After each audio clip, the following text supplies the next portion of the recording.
Iya ini, barusan ini.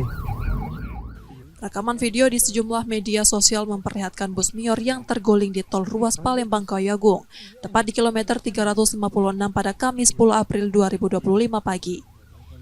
Proses evakuasi penumpang dari dalam bus yang terguling dilakukan petugas. Dari hasil olah tempat kejadian perkara awal, pihak kepolisian menyebutkan kecelakaan ini menewaskan 1 orang yakni sopir bus.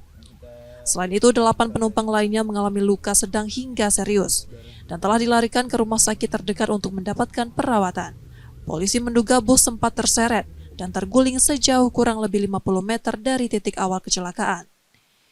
Diduga penyebab kecelakaan akibat suspensi belakang sebelah kanan bus patah, sehingga kendaraan hilang kendali dan terguling di ruas tol. Bus Mior jurusan Padang, Jakarta mengangkut sekitar 29 penumpang. Saat kejadian, bus melaju dari arah Palembang menuju Ogan Kompring Ilir.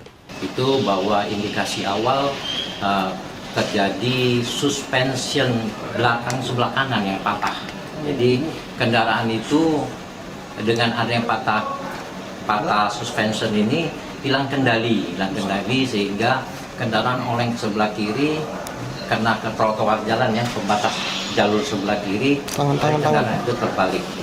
Luka-luka itu ada luka-luka lecet itu 5 ya, terus yang luka berat itu 3. Sekarang masih dalam perawatan oleh rumah sakit yang terdekat. Untuk sopirnya Pak? Sopir, informasi awal yang meninggal dunia itu sopir. Saat ini polisi masih terus melakukan pemeriksaan lanjutan, termasuk mendalami soal kecepatan bus saat melintas di lokasi kejadian. Reski Oktora, Muklas Diferensial, Kompas TV, Palembang, Sumatera Selatan.